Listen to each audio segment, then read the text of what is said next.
Kiedy narcyz wie, że naprawdę cię stracił? Narcyz nie wie, że cię stracił wtedy, kiedy odchodzisz. Wie to dopiero wtedy, kiedy wraca i nie znajduje już tej samej osoby, którą potrafił zranić, przestraszyć, uciszyć, a później odzyskać jednym słowem, zdaniem, jednym gestem. Najbardziej nie przeraża go twoja cisza. Przeraża go chwila, w której odkrywa, że za tą ciszą nie ma już czekania.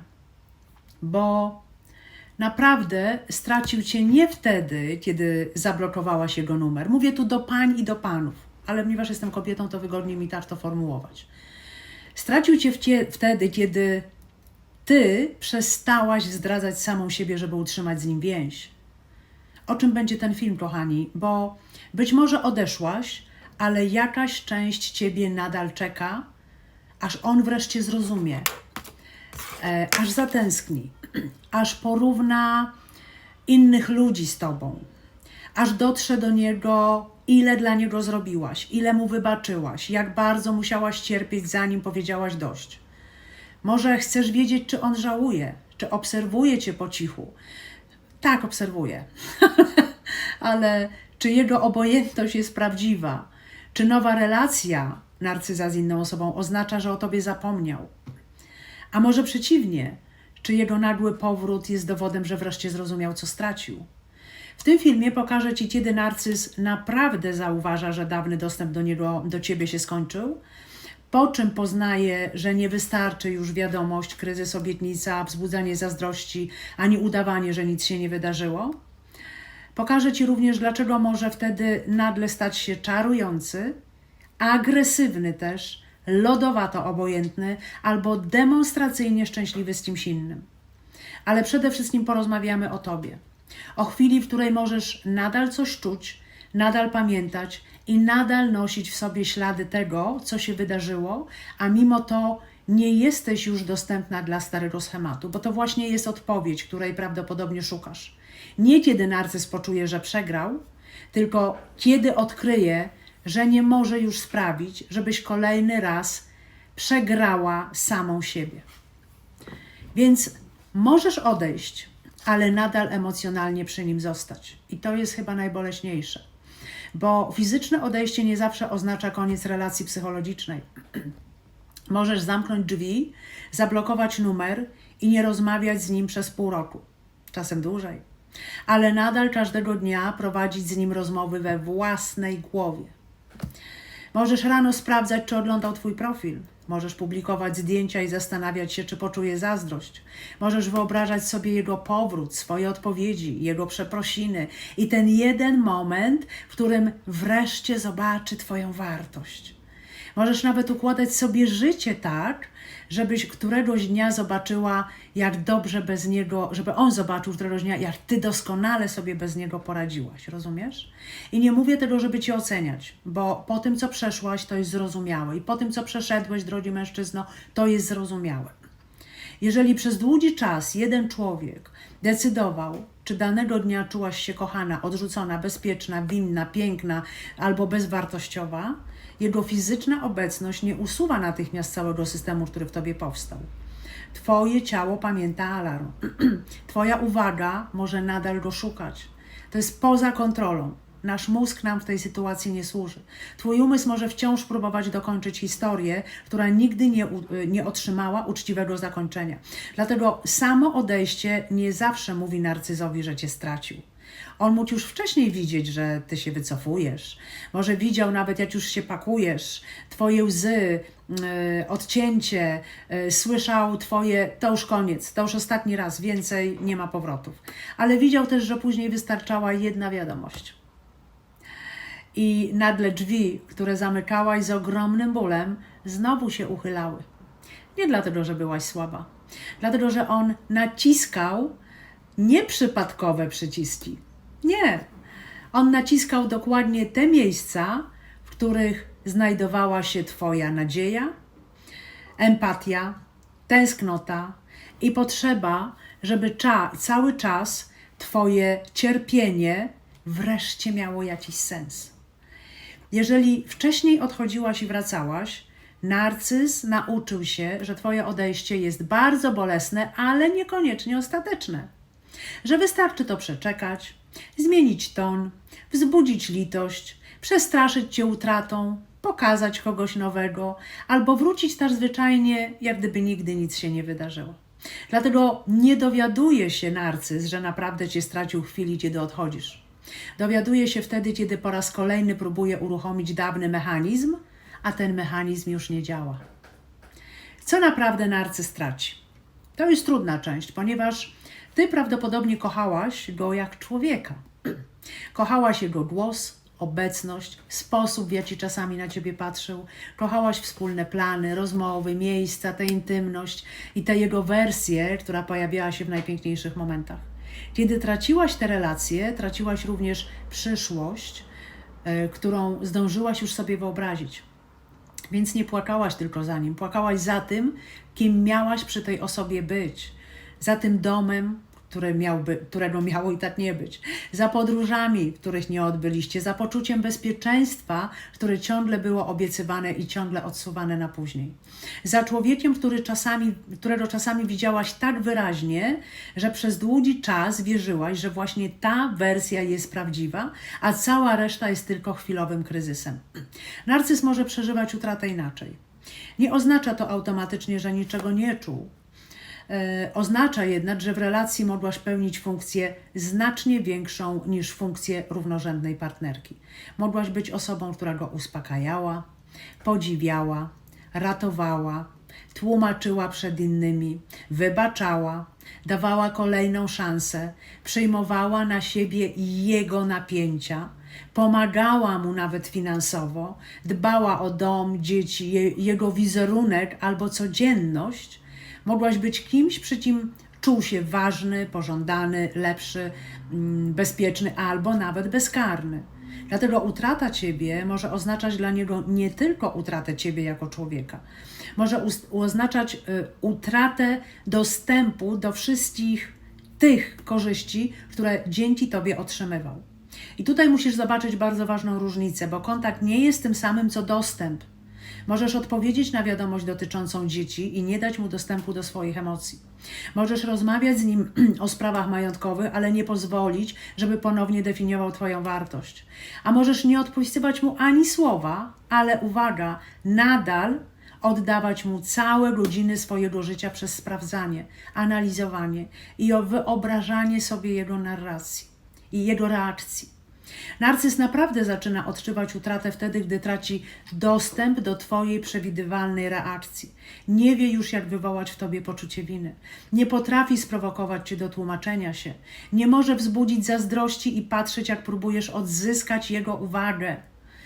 Nie wystarczy jedno ciepłe zdanie, żebyś zapomniała o wszystkim, co wydarzyło się wcześniej. I właśnie wtedy zaczyna rozumieć, że nie odchodzisz po to, żeby cię zatrzymał. Odchodzisz, ponieważ wreszcie przestałaś czekać, aż stanie się człowiekiem, którego przez cały czas obiecywał ci, że nim będzie. Pierwszy moment prawdy, kochani. Stare przyciski przestają już działać i narcyz nie musi mieć głębokiego wglądu, żeby zauważyć te zmiany. On sobie naprawdę nie musi tego powiedzieć: zraniłem ją, wiem, przekroczyłem granicę. Ona odzyskała siebie beze mnie i dlatego już nie wróci. On może w ogóle nigdy nie mieć takiego przemyślenia. Może nigdy na to nie spojrzeć w tak uczciwy sposób. Ale potrafi zauważyć rezultat. Kiedy wystarczyło, że znikał, a ty zaczynałaś szukać i gonić, szukać odpowiedzi i szukać wyjaśnienia. Wystarczyło, że stawał się chłodny, a ty próbowałaś zasłużyć na jego ciepło. Wystarczyło, że wspomniał o innej kobiecie, czy porównał cię do innych kobiet, a ty zaczynałaś porównywać się z nimi i walczyć o swoją pozycję, tłumaczyć, wyjaśniać. Wystarczyło, że oskarżył cię o egoizm, a ty zapomniałaś już o własnym bólu i zaczynałaś udowadniać, ile dla niego zrobiłaś. Albo czego on nie zrobił dla ciebie, jakkolwiek. Wystarczyło, że powiedział tęsknię, a twoja pamięć natychmiast otwierała folder z najpiękniejszymi chwilami i zamykała ten, w którym znajdowały się wszystkie upokorzenia. Ale któregoś dnia, kiedy wysyła ci podobną wiadomość i nie otrzymuje dawnej wersji ciebie, to Kochani, moje statystyki pokazują, że ponad 53% osób, które regularnie oglądają moje materiały, nie subskrybuje tego kanału. Jeśli ten materiał był dla Ciebie wartościowy, zasubskrybuj go. To nie jest tylko kliknięcie.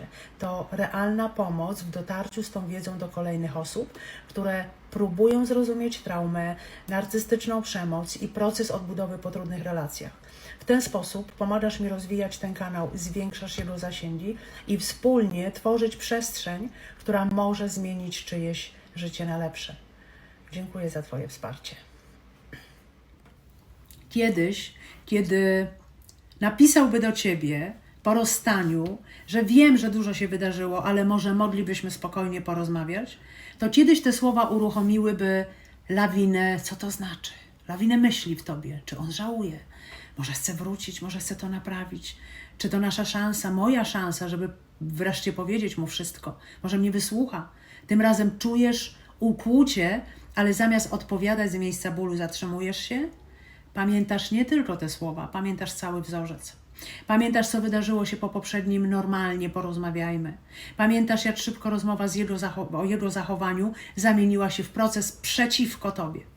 Pamiętasz, że przeprosiny trwały 20 minut, a kara za Twoją ostrożność kolejne 3 tygodnie. I nie biegniesz już za możliwością. Patrzysz na historię. I to właśnie wtedy pojawia się pierwsze, prawdziwe pęknięcie w starym systemie. On odkrywa, że znajomość Twoich ran nie daje mu już automatycznie władzy nad Twoimi decyzjami. Możesz nadal czuć, możesz nadal tęsknić, możesz nawet przez chwilę pragnąć, żeby ta wiadomość oznaczała wszystko, na co czekałaś. Ale nie zamieniasz tego pragnienia w dowód i nie poświęcasz kolejny raz siebie dla obietnicy, która nie ma jeszcze pokrycia w rzeczywistości. Narcyz wie, że zaczyna tracić Cię wtedy, kiedy odkrywa, że Twoje serce może nadal reagować, ale Twoje ręce nie otwierają już automatycznie zamkniętych drzwi. Twoja granica przestaje już być prośbą o miłość. Przez długi czas mogłaś nazywać granicę w taki sposób, że była to rozpaczliwa prośba. Proszę, nie odzywaj się do mnie w ten sposób. Proszę, nie podnoś głosu. Proszę, nie znikaj bez słowa. Proszę, nie porównuj mnie z innymi kobietami. Proszę, postaraj się zrozumieć, jak bardzo mnie to boli. Tłumaczyłaś, płakałaś, przytaczałaś przykłady, próbowałaś znaleźć idealne słowa, które wreszcie do niego dotrą, bo wierzyłaś, że jeśli wystarczająco dobrze opiszesz swój ból, człowiek, który Cię kocha, będzie chciał przestać go powodować. A to nie było naiwne. To było zdrowe oczekiwanie przeniesione do niezdrowej dynamiki. Potem problem polegał na tym, że Twoje słowa nie były odbierane jako informacja o Twoim cierpieniu, one stawały się instrukcją obsługi, gdzie w Ciebie uderzać. Pokazywały, czego najbardziej się boisz, które miejsca bolą najmocniej, jak daleko może się posunąć i czego trzeba później użyć, żebyś jednak została, rozumiesz? Przełom następuje jednak wtedy, gdy granica przestaje opisywać, co on ma zrobić, a zaczyna określać, co ty zrobisz. Nie możesz na mnie krzyczeć. Czyli nie mówisz w ten sposób, tylko mówisz, jeżeli zaczynasz krzyczeć, kończę rozmowę. Nie mówisz, musisz wreszcie szanować moje zdanie. Mówisz, nie będę uczestniczyć w rozmowie, w której moje zdanie jest wyśmiewane. Nie mówisz, proszę przestań znikać, nie ma z tobą kontaktu albo pojawiać się bez zapowiedzi. Tylko mówisz, nie otworzę drzwi, jeśli przyjdziesz bez wcześniejszego uzgodnienia ze mną. To może jest ostro asertywne, ale jeśli potrzebujesz przestrzeni. I najważniejsze, później robisz dokładnie to, co zapowiedziałaś. Nie wdajesz się w 3-godzinną dyskusję o tym, czy Twoja granica jest sprawiedliwa. Nie próbujesz przekonać go, że jesteś dobrym człowiekiem. Nie cofasz jej dlatego, że nazwał Cię bezduszną, niewdzięczną albo egoistyczną. Możesz po zakończeniu rozmowy się rozpłakać, bo jesteśmy emocjonalne. Możesz się bać, możesz mieć drżące ręce. Możesz przez chwilę zastanowić się, czy nie przesadziłaś, ale siła nie polega na tym, że Twoje ciało niczego już nie czuje. Siła polega na tym, że nawet czując ten strach, nie oddajesz ponownie tego, co miało chronić Twoje granice. Narcyz naprawdę zauważa utratę wtedy, kiedy Twoje nie przestaje być początkiem negocjacji. Kiedy zwiększenie presji nie zmienia jego odpowiedzi. Kiedy kryzys nie kasuje historii. Kiedy jego gniew nie zmusza cię już do porzucenia samej siebie. Właśnie mógł wierzyć, że twoja granica istnieje tylko do pewnego momentu, rozumiesz? W której zrobi się wystarczająco nieprzyjemnie. A teraz odkrywa, że nie musi jej akceptować, żeby ona działała. Przestajesz bronić się przed każdą wersją siebie, którą tworzy. Jestem jedynym z najbardziej bolesnych skutków relacji z narcyzem nie jest samo odrzucenie. Jest nim poczucie, że ktoś ukradł twoją historię, przepisał ją i obsadził cię w roli, której ty absolutnie nie byłaś, nie jesteś i w ogóle nie rozpoznajesz. Bo nagle się okazało, że to ty jesteś zimna, agresywna, ty wszystko niszczysz, nigdy go nie wspierałaś i odeszłaś bez powodu. Ty jesteś niestabilna, przewrażliwiona, niewdzięczna albo niezdolna do miłości. Albo narcystyczna. A ponieważ przez długi czas próbowałaś budować z nim wspólną rzeczywistość, pojawia się przymus w tobie, żeby to naprawić. Wysyłasz kolejną wiadomość, przypominasz daty, przesyłasz screeny, tłumaczysz, co naprawdę powiedziałaś, próbujesz doprowadzić do momentu, w którym on wreszcie przyzna, tak, masz rację, to ja cię zraniłem, ale każda odpowiedź otwiera kolejną rundę. Każdy dowód zostaje tylko wyrwany z kontekstu. Każde twoje zdenerwowanie staje się tylko dowodem, że z tobą jest problem. A kiedy w końcu krzyczysz po godzinach prowokacji, cała rozmowa zaczyna dotyczyć wyłącznie twojego krzyku i twojej niestabilności. Zgadza się?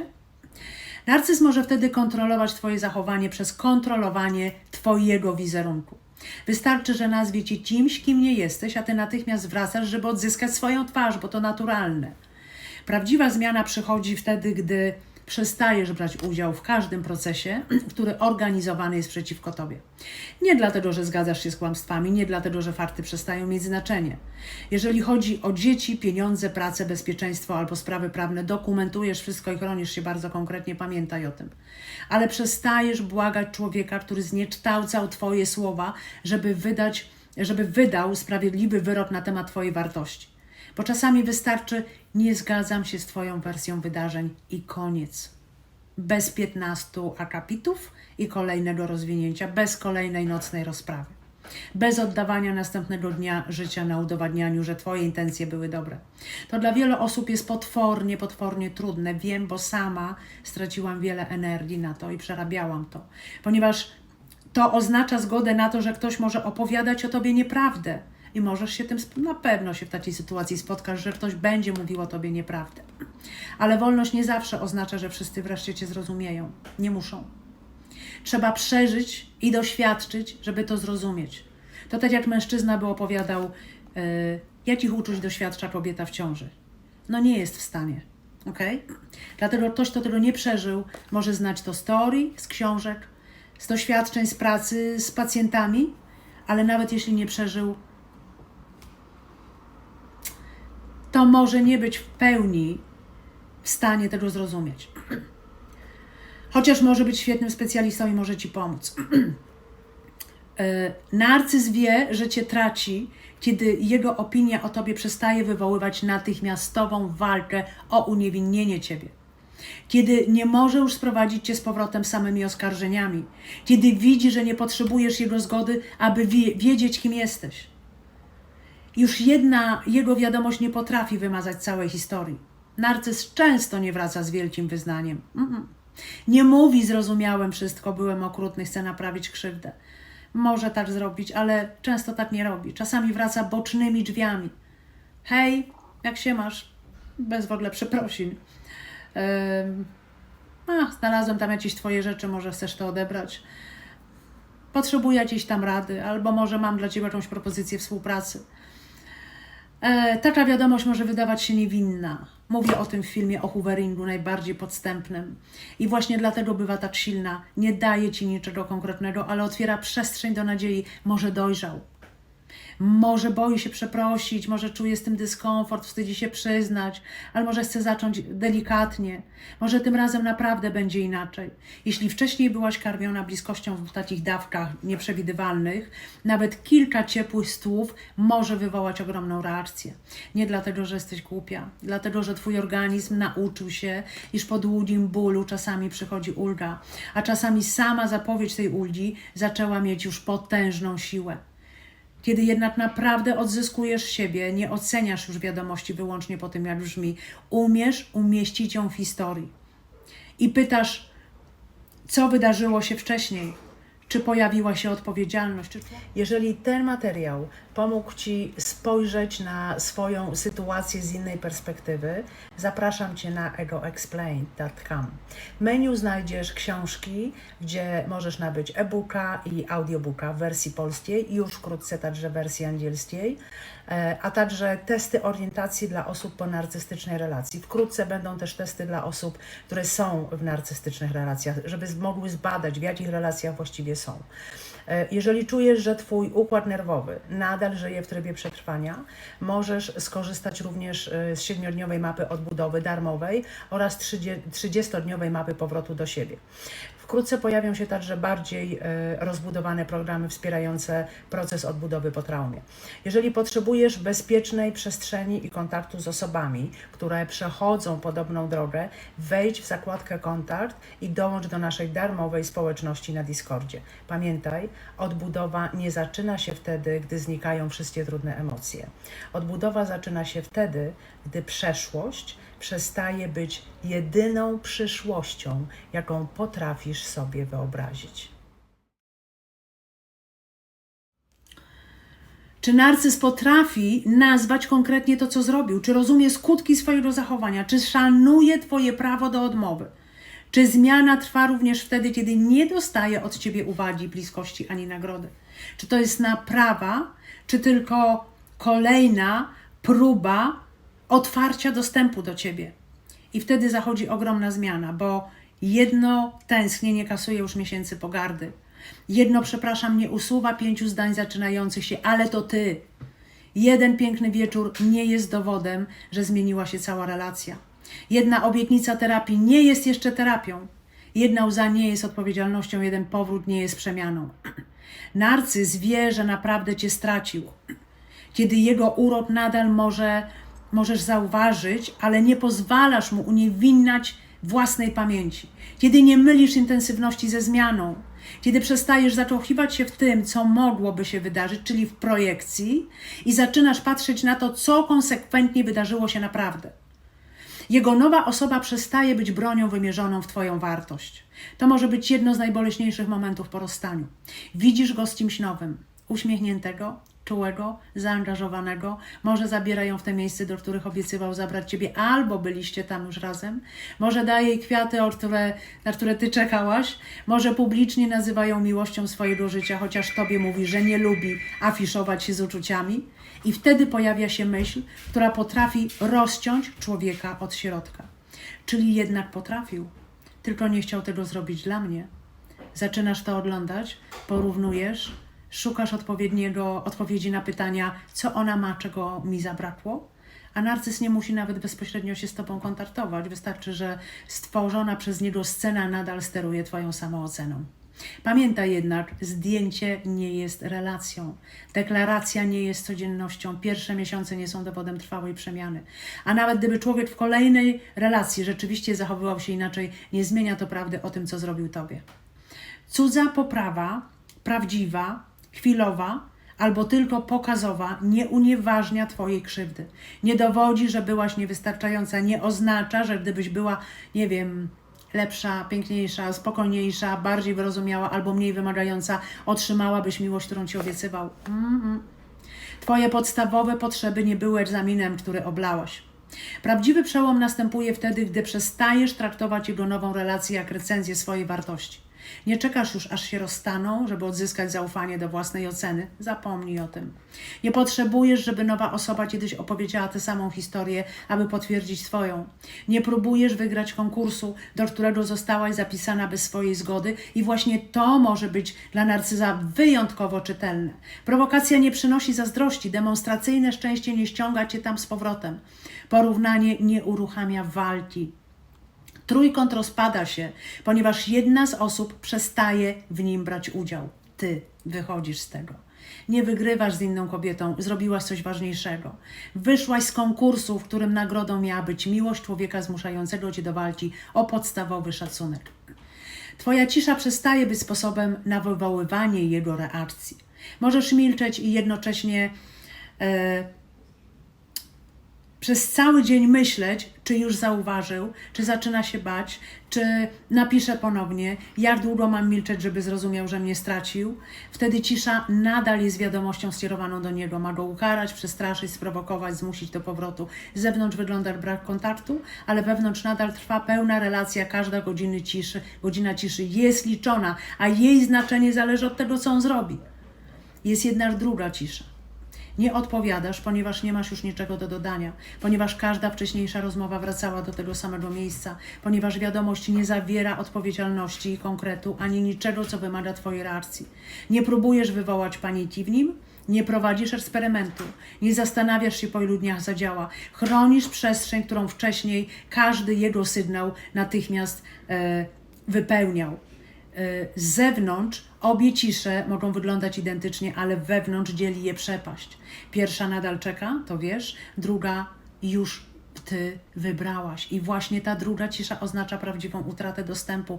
Narcyz może powiedzieć, napisać, może coś ponownie do ciebie napisać, może zwiększyć intensywność, może zmienić kanał dostępu do ciebie, może odezwać się przez wspólnego znajomego, może przekazać przez znajomego wiadomość, może napisać z fake konta, ale napisze tak, że ty wiesz, że to on napisał, może stworzyć nagły kryzys albo zachowywać się tak, jakby miał ci coś mega ważnego do przekazania, ale po pierwsze odkrywa, że nie może już jednym bodźcem przejąć całego twojego dnia. Jeżeli musicie się kontaktować ze względu na dzieci i inne sprawy, bo brak kontaktu nie zawsze jest możliwy, wtedy siłą nie jest demonstracyjne ignorowanie każdej wiadomości. Siła może być ograniczona, ok? Może być kontakt ograniczony, rzeczowy, krótki, dotyczący wyłącznie konkretnej sprawy. Mówię o tym w innych filmach. Po prostu odbiorę dzieci o 17 zgodnie z ustaleniami, kropka, ok? Bez powrotu do dawnych tematów i sporów. Co narcyz może zrobić, kiedy zrozumie, że naprawdę cię stracił?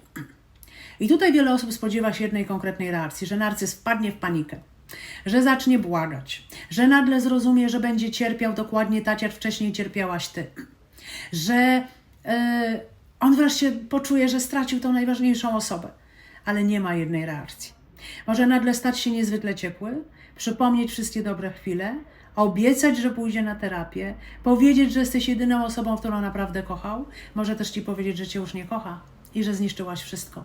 Może stworzyć wersję siebie dokładnie taką, na jaką czekałaś przez całą relację, a może również zwiększyć presję.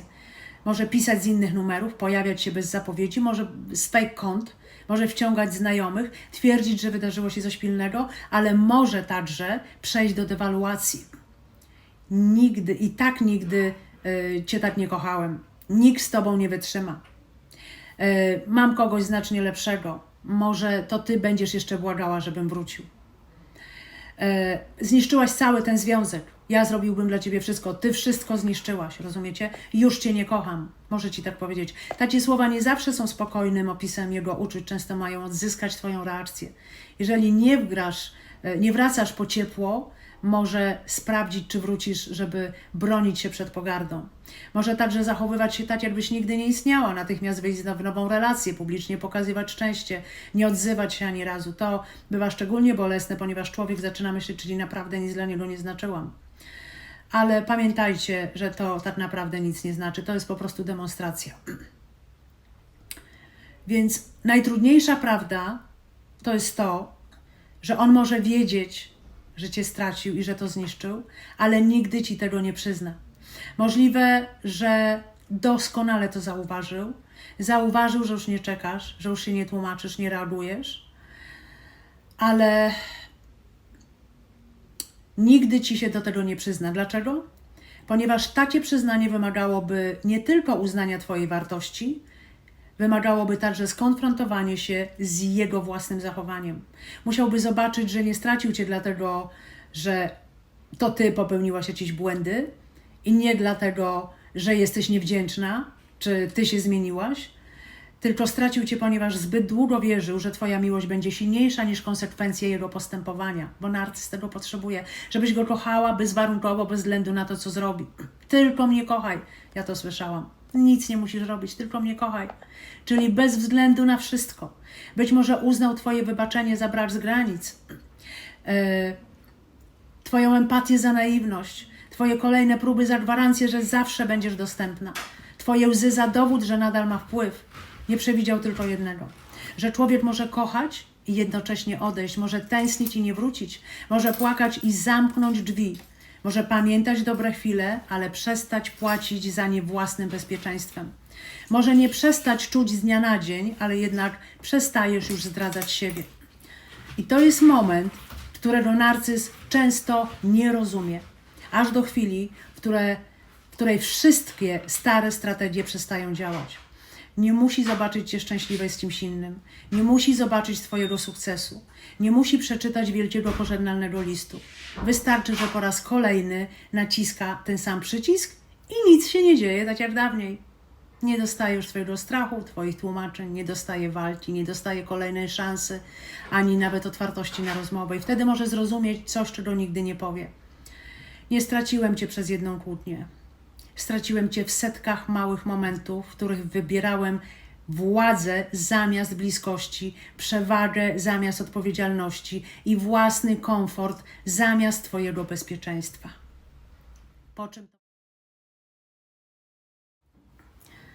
Po czym poznasz, że naprawdę odzyskałaś siebie? Nie poznasz wolności po tym, że przestaniesz cokolwiek czuć. Możesz nadal mieć gorsze dni. Możesz usłyszeć piosenkę i nagle poczuć tęsknotę. Możesz zobaczyć jego zdjęcie i przez moment poczuć ból. Możesz czasami zastanawiać się, co by było, gdyby naprawdę się zmienił. To nie oznacza, że nadal ma nad tobą władzę.